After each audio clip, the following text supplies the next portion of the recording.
Vos prieš kelias laidas mūsų studijoje pupsojo krosnelė. Barboros Adamonytės sukurta kepsninė krosnelė.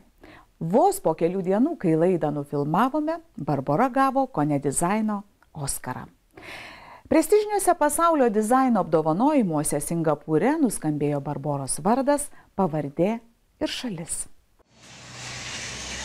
Jei interneto paieškos laukelyje įvestumėte Barboros Adamonytės vardą ir pavardę, tikrai išvystumėte šį vaizdo klipą. Sužinotumėte, kad Barbora jauna dizainerė, o jos sukurtas šviestuvas Saulėlydis Saulėtekis šviečia ne tik Lietuvos, bet ir pasaulio dizaino apdovanojimuose. Didžiausios pasaulio dizaino asociacijos Red Dot rengiamų apdovanojimų ceremonijoje Singapūre lietuvė pelnė prizą koncepcinio dizaino srityje. Jau vasaros pradžioje gavau tokį kaip ir diplomą, apdovanojimą, kuris atėjo į namus visiškai netikėtai ir be galo nudžiugino, nes tai vienas toks didžiausių įvertinimų. Gali būti, kad internete Barboros ieškosite ir po šio reportažo, norėdami pasveikinti, pasidžiaugti, o ateityje galbūt net ir įsigyti jos kurtų dizaino objektų.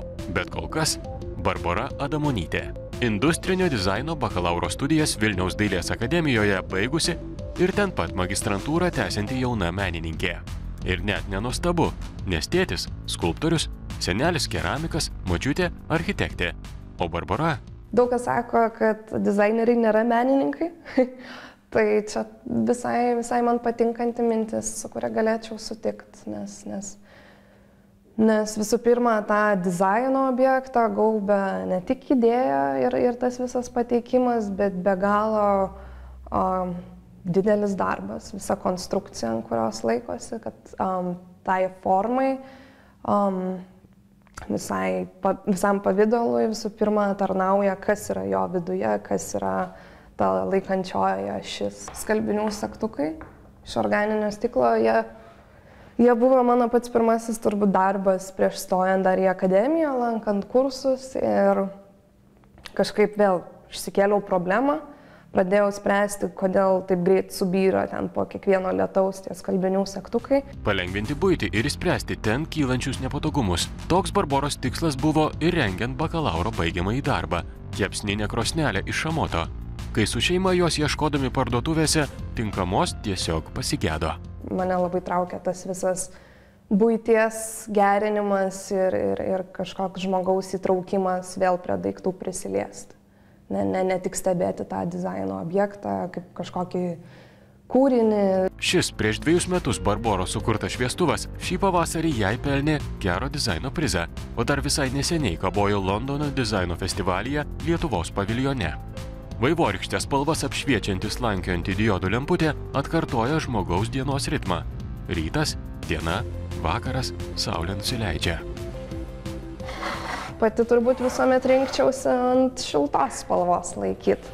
Be šių buitį palengvinančių ir puošiančių dizaino darbų, Barboros projektų sąraše kol kas techniškai neįgyvendinami išmanieji šaukštai, padėję patekti į tarptautinio konkurso Electrolux Design Lab pusfinalį, drabužių kabykla Ratas, laukianti masinės gamybos.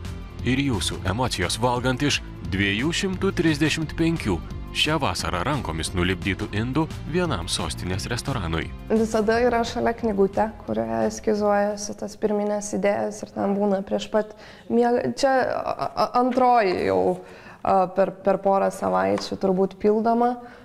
Tai tos idėjos gimsta visada ir netikėtai dažniausiai, tai reikia visuomet, aš manau, kad reikia tai ar bent jau įsivesti telefone staigiai ar papiešti ant popieriaus. Kad ir kuo dizainą belaikytumėte, menu ar strategiškai apgalvotų sprendimų įgyvendinimu į klausimą, kas yra jaunas menininkas, dizainerė Barbora atsakė, žinoma, teisingai.